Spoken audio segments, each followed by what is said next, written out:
নির্বাচিত সরকারের জন্য ইন্ডিয়ান সেনাপ্রধান আর বাংলাদেশের সেনাপ্রধান দুইজনে অপেক্ষা করতেছে। দেখি যাও মিল কত দুইজনের, দুই ভাইয়ের। তো স্লোগান দে দুইজন মিলিয়া, জয় বাংলা জয় হিন্দ, অন্তর্বর্তী ছাইয়া নির্বাচিত পিন্ড। 32 নম্বর যে হাত দিয়ে হাতের পিঠে ভেঙেছে আর ট্রাক্টর চালিয়েছে, তাদের ওই হাত দিনের মতো এমন করে দিতে হবে যেন প্রতি মুহূর্তে হাতের দিকে তাকিয়ে এটা যেন মনে করে যে এই হাত দিয়ে তারা 32 নম্বর ভেঙেছে। এটা পারবে নাকি তোমরা? সেটা আমাকে বলো, সেটা আমি চাই। সকলের ছবি আছে, খুঁজে খুঁজে বের করো কে কোথায় আছে। বেঁচে থাকবে সারা জীবন আর ওই হাত দেখবে, এটাই আমি চাই, আর কিছু চাই না। কাঁঠাল রানী বেশি মাস্তানি শাড়ি তুলে তো পলাইছিল ইন্ডিয়ায়, একবার না কয়েকবার, হেডম যায় না এখনো না। প্রফেসর ইউনূস নিহাত ভদ্রলোক, পার পাইয়া যাইতেছিস। যদি আমার মতো ঘাউড়া কেউ রাষ্ট্র ক্ষমতায় থাকলে হইনি না, তো আইকম্যানের মতো ঘেটি ধরিয়া ধরে নিয়ে আসলেনি বাংলাদেশে। তুই ভাবিস তুই কোনটি আসু জানি না? হ্যাঁ হ্যাঁ, তুই তো আসুইডি। প্রণব কাকা যেটি থাকিছিল 10 রাজাজি মার্ক কয়ে দিলাম। আবার যেটি তোকে এক পিসিরও তো খুঁজে বের করবো। কেমনে বের করেছি? তুই এটা বেকু যান, যা নতুন জায়গায় যা, আবার খুঁজে বের করবো। তুই সারা জীবন দৌড়ে বেড়াবো, তোর যা নামে কালা কালা করে দিব। আজকে স্যাম্পল দিলাম একটু, আরো অনেক কিছু জানি, পরে কমুনি। 32 নাম্বার যারা ভাঙিছিল তাদের একজনের যদি কিছু হয়, আমি টুঙ্গিপাড়া ড্রোন উড়াই দিয়া একেবারে সাফা করে দেব। আমি পলা আবার এটি থেকে যেটি আসিস, নতুন জায়গায় যা। আবার এদিক জয়শঙ্কর কইছে বাংলাদেশেরই ঠিক করা লাগবে যে বাংলাদেশ কেমন সম্পর্ক চায়। আমরা যেই সম্পর্ক চাই সেই সম্পর্ক দিবে ইন্ডিয়া, দিবে। আমরা তো ইন্ডিয়া দিবে। তোর সাথে সম্পর্ক না রাখলে কি হবে রে? কিছুই হবে না, কিছুই হবে না। ফুটশালা গোমূত্র সেবী। এর সামনে গিয়ে হাত কসলে এসছে আমাদের স্বরাষ্ট্র উপদেষ্টা কয়েকদিন আগে। এই হইতেছে তার ফলাফল। যাই হোক, গত রাতে সারা ঢাকা শহরে কয়েকটা জায়গায় খুন, চিন্তায়, অস্ত্র হাতে মহড়া হয়েছে। কয়েকদিন আগে আওয়ামী লীগের ভার্চুয়াল মিটিং এ আওয়ামী লীগের সাবেক মেয়র বলছিল যে শহরে আমরা থাকবো না সে শহরে আমরা কাউকে ঘুমাতে দিব না। শুনেন, আমাদের কথা স্পষ্ট, যে রাজধানীতে আমাদের মানুষ শান্তিপূর্ণভাবে দিনে ঘুরতে পারবে না, চলতে পারবে না, সেই রাজধানীর মানুষ রাতে ঘুমাতে পারবে না। আমরা সেইভাবে আমাদের তৈরি করে নিছি। আমাদের ডিসিশন, আমাদের মূল ব্যক্তি, আমাদের নেত্রী যেভাবে এখানে সাজেশন করবে, আমরা পরামর্শ কর্মে আমাদের যেখানে যার সাথে আলোচনা দরকার সেইটা করব। তারা এখন সেই কাজই করিচ্ছে। আওয়ামী দুর্বৃত্তরা মাথায় এই সময় আর্মি পূর্ণ ম্যাজিস্ট্রেসি ক্ষমতা নিয়ে 8 টু সিভিল পাওয়ার অ্যাক্টে মাঠে মোতায়েন আছে। ইনফ্যাক্ট একটা জরুরি অবস্থায় যেই রকম ফোর্স ডিপ্লয় করা দরকার তাই করা হইতেছে। তাও কেন এরকম ভয়াবহ ঘটনা ঘটতেছে?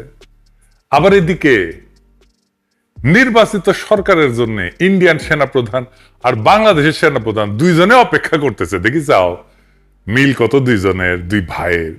তো স্লোগান দে দুইজন মিলিয়া, জয় বাংলা জয় হিন্দ, অন্তর্বর্তী ছাইয়া নির্বাচিত পিন্ড। অনেকে কইতেছে ব্রিগেডিয়ার সাখাওয়াতকে স্বরাষ্ট্র উপদেষ্টা করা লাগবে।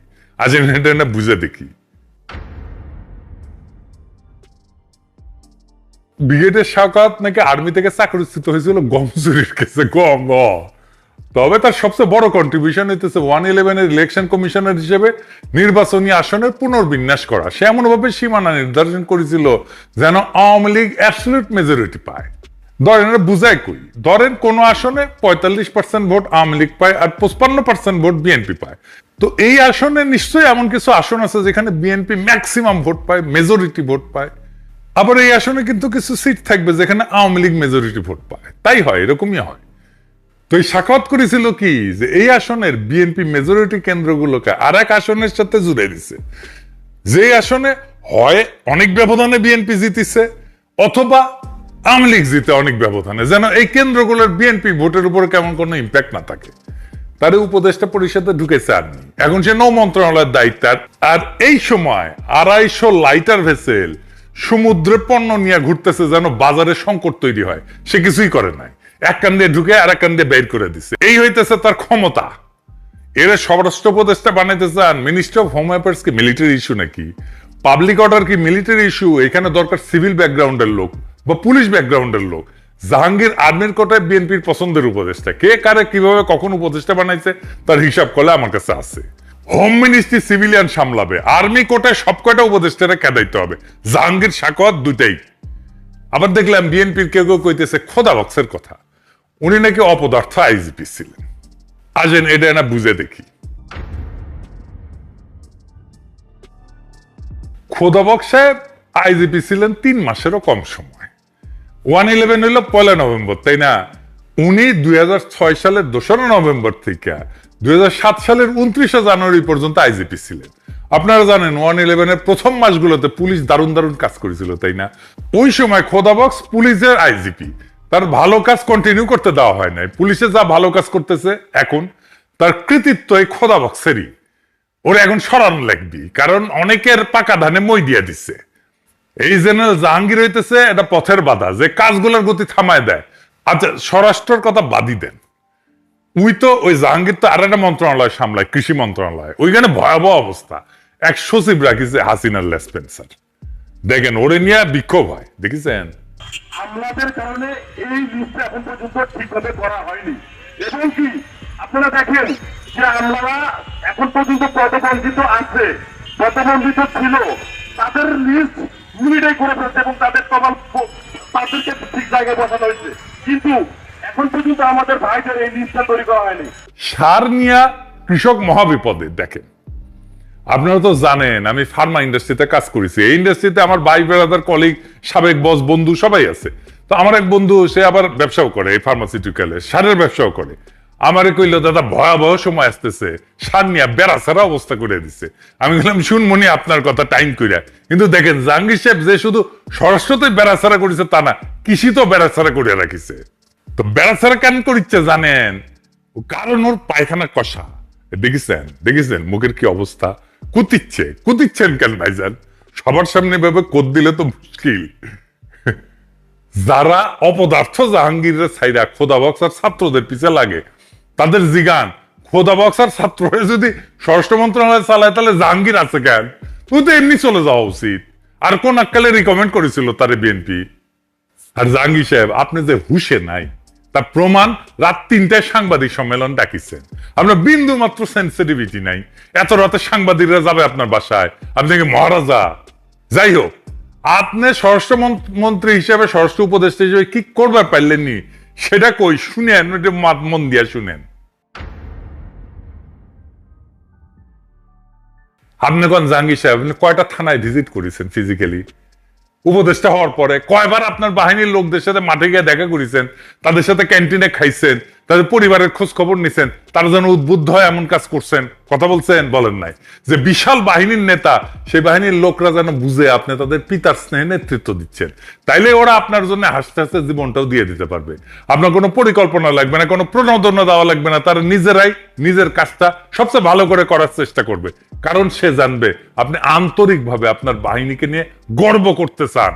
আপনার তো আপনার বাহিনীর লোকের সামনে যে বলতে হবে যে ভাই তোমারে নিয়ে আমি গর্ব করি, দেখেন ও কেমন কাজ করে। তাইলে গভীর রাতে প্রেস কনফারেন্স ডেকে আলগা সিরিয়াসনেস না দেখায়, রাতেই যদি টহল দল নিয়ে ঢাকার এলাকায় যাইতেন, কালকেই সে পরিস্থিতি পাল্টে যেত। আমি নিজে যদি স্বরাষ্ট্র উপদেষ্টা হইলামিনি, তাইলে গাড়ি ভর্তি করে ওই দিনই খাবার পানীয় নিয়ে প্রত্যেকটা টহল দলের সাথে দেখা করতাম, তাদের উৎসাহ দিতাম, সারা রাত ঢাকার রাস্তায় চষে বেড়াতাম, নাগরিকদের সাহস দিতাম। সকালে ফজরের নামাজের সময় একটা মসজিদের সামনে দাঁড়ায় থাকতাম, মুসল্লিরা আসতো, তাদের সালাম দিয়া কুশলাদি জিজ্ঞেস করতাম। যতদিন আইন শৃঙ্খলা ঠিক না হয় ততদিন এই কাজ করতাম। প্রত্যেকটা নাগরিক নিরাপদ বোধ না করলে আমি ঘুমাইতে যাইতাম না। মাঠ থেকে নেতৃত্ব দিতে হয়, কমান্ড করে নেতৃত্ব হয় না, ওটা লিডারশিপ না, ওটা অন্য কিছু। ওটাই শিখেন নাই, কি কমান্ড করেছেন আর্মি বুঝে পাই না। তবে যা যা খবর আসতেছে তার অনেকটাই কিন্তু অতিরঞ্জিত। এইগুলো আওয়ামী লীগ ছড়াইতেছে বিশেষ উদ্দেশ্য নিয়ে, এটা বুঝাইতে যে দেশের অবস্থা ভয়াবহ। এ দেখেছেন গত 36 ঘন্টায় 74 ধর্ষণ, এটা লিড করেছিল জনকণ্ঠ। খবরটা ভুয়া, কিন্তু প্রশ্ন হইতেছে যে পত্রিকা আওয়ামী আমলে আওয়ামী মুখপাত্র হিসেবে দিন কাটাইলো, এখন মিথ্যা নিউজ ছাপায় পার পাওয়া যায় কিভাবে? প্রেস কাউন্সিলে কেন মামলা করেন নাই শফিক? জাত ভাই জন্য কনসেশন দিচ্ছেন নাকি?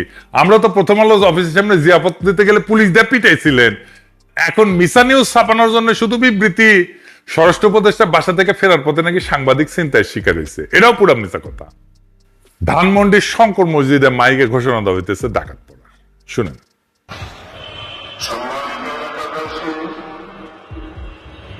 সকলকে দৃষ্টি আকর্ষণ করছি, সরকার আইনকে স্কুলের আশপাশে, স্কুলের গলিতে ছড়ি চাপাতি দিয়ে দেখা দল ঢুকছে, ঘোরাফেরা করতেছে। মাইকে ঘোষণা শুনে পালাইছে ওই ডাকাত। যারা ডাকাত বা কি করতে হয়েছিল, কিছু পোলাপান ছিল অস্ত্র হাতে। ঘটনা কি হয়েছিল পরে তাই শুনেন। শঙ্করে গেছি, শঙ্কর থেকে আসার সময় দেখলাম আপনি অনেক লোকজন আসতেছে, তো এখানে দাঁড়াইলাম। দাঁড়ানোর পরে দেখলাম যে 50-60টা ছেলে দাঁড়ায় রয়েছে, বড় ছোট মিলানো। তো বললাম যে এলাকার ভিতরে এটা কি? তো ওকে জিজ্ঞেস করলাম যে এরা কারা? ওকে ভাই আমি চিনি না। ওই বলছে যে আমি চিনি না। আরেকটা ওই যে এখানে আপনার বিক্রি করে, কি জানি আনারস বিক্রি করে, ওকে জিজ্ঞেস করলাম যে এরা কারা, চিনো নাকি এরা? কবে আমরা চিনি না, এরা এখানে দাঁড়ায় রইছে, এদের কাছে ছুরি চাপাটি আছে। তো এখন আমি ভাই ভয়ের ভিতরে আছি, আমি কি ওইটার ভিতরে ঢুকবো কখনো? পরে আমরা আসছি, আসার পরে এলাকার মুরব্বীদের বললাম যে দেখেন এই ব্যাপার, কার কি ক্ষতি হয়ে যায় বলা যায় না, আপনারা কি করবেন? তো বলছে মাইকে অ্যালাউন্স করো। এখন কাকে ফোন দিব? আমাদের মসজিদের মাইকে অ্যালাউন্স করছে, এলাকার লোকজন বাইরে হয়ে আসছে, ওরা চলে গেছে। তো আমি যখন মেসেজ দেখেছি সাথে সাথে পুলিশকে জানাইছি, র্যাব গেছে। কিন্তু ঢাকার একটা ঘটনা পুলিশ কেন প্যারিস থেকে জানবে? জাতীয় জরুরি সেবা হচ্ছে 999, এই নাম্বারে কল করবেন। যেমন কোন অপরাধ সংগঠন, দুর্ঘটনা, অগ্নিকাণ্ড, তাৎক্ষণিক সহায়তার জন্য 999 নম্বরে কল করবেন। 24 ঘন্টা আপনারা কল শুনবে, এটা রেকর্ড হয়। আর আপনার নিকটস্থ থানার ওসির নাম্বারটা রাখবেন, ওদেরকে থানার ফোন নাম্বারটা রাখবেন, ওইখানে জানাবেন। তবে ওসির নাম্বার আছে জন্য আপনার বাসার মুরগি হারাইছে জন্য আপনি ওসির ফোন দিবেন, সেটা আপনি কইরেন না। আমাদের অনেক সময় পরিমিতি বোধ থাকে না। আমার ফোন নাম্বার তো এজমালি সম্পত্তি হয়েছে, সারাক্ষণ ফোন ব্যস্ত থাকে। আমার কাছে তো প্রফেসর ইউনূসের নাম্বারও আছে। আমি যদি রেগুলার ওনারে মেসেজ পাঠাই, উনি কাজ করতে পারবেন। মেসেজ পাঠাবো যে যেটা খুব জরুরি দরকার, ওনার দেখা দরকার কালে ভদ্রে, তাইলে উনি আমার মেসেজে গুরুত্ব দিবেন। যাই হোক, আইন শৃঙ্খলার অবস্থা পরিকল্পিতভাবে খারাপ করার সব ব্যবস্থা আওয়ামী লীগ করতেছে। শুধু কি আওয়ামী লীগ, আমাদের সুশীলদের প্রিয় মাহমুদুর রহমান মান্না, তার দল নাগরিক ঐক্য ঢুকেছে, আওয়ামী লীগাররা। তারা বগুড়া শিবগঞ্জে যুবদলের নেতার বাসায় ককটেল হামলা করেছে। আমি কুইসি করলে যে এই নাগরিক ঐক্য সাজা আওয়ামী লীগেরদের হাড্ডি গুড়া গুড়া করে দিবেন, খালি কনফার্ম হবে না এগুলো আওয়ামী লীগ। সব গ্যাঞ্জামের পিছিয়ে আপনি আওয়ামী লীগ পাবেন। আগস্ট মাসে ডাকাতি করার জন্য আওয়ামী লীগ লোক ভাড়া করেছিল না, ভুলে গেছেন? দেখেন, পাড়ায় পাড়ায় আবার আগস্টের মতো পাহারা বসানো যায় কিনা ভাইবা দেখবেন। আগস্টের সেই পরিস্থিতি আবার হাজির হয়েছে। আমরা একটা কিন্তু যুদ্ধাবস্থায় আছি, লড়াই এখনো থামে নাই। পাড়ায় মহল্লায় আবার নতুন করে পাহারা শুরু হোক। ছিনতাইকারীর ডাকাতার মস্তানদের হাড্ডি গুড়া গুড়া করে দেবেন, জিন্দেগিতে যেন নিজের পায়ে ভর দিয়া খাড়া হইতে না পারে। বিপ্লবকে এত সহজে ধ্বংস করতে দেব না। যারা মনে করতেছেন প্রফেসর ইউনূসের সরকারে উৎসাহ দিবেন, ওই স্বপ্নরে দুঃস্বপ্ন বানায় দেব। সব সেরা 24 ঘন্টার মধ্যে ঢাকায় যায় ল্যান্ড করব, ছাত্র জনতার সাথে নিয়ে বাকি 24 ঘন্টায় বিপ্লবের সকল শত্রুরে জয় বাংলা কইরা দিব ইনশাল্লাহ। ইনকিলাব জিন্দাবাদ। সেনাপ্রধান ওয়াকারকে নিয়ে কর্নেল হক স্যার বললেন, ওয়াকার নাকি মুসা আলাইহিস সালামের মতো ফেরাউনের ঘরে লালিত পালিত হয়েছেন, মানে ফেরাউন হাসিনা পরিবারে। যাই হোক, আমরা দেখি নবী জেনারেল ওয়াকার আল্লাহর ওই পেয়ে আর কি কাজ করেছেন। জেনারেল ওয়াকার জুলাই মাসে সেনাবাহিনী মোতায়েনের পরও বিপ্লব স্থিমিত না হওয়ায় প্রতিদিন অ্যামিউনিশন খরচের হিসাব তার কাছে দিতে হবে বলে জানান। 20 জুলাই 2024 তারিখে সেনাবাহিনী মোতায়েন করা হয়েছিল। পুলিশ, র্যাব এবং বিজিবিকে সহিংস দমন অভিযানে সহায়তা করতে। জেনারেল ওয়াকারের নির্দেশেই সৈন্যরা বিক্ষোভকারীদের উপর তাজা গুলি চালিয়েছিল, যার ফলে বিচার বহির্ভূত হত্যাকাণ্ড ঘটে এবং গণগ্রেপ্তার এবং অভিযানের জন্য তারা ভূমিতে এবং আর্মি এভিয়েশনের মাধ্যমে সাপোর্ট দিয়েছে।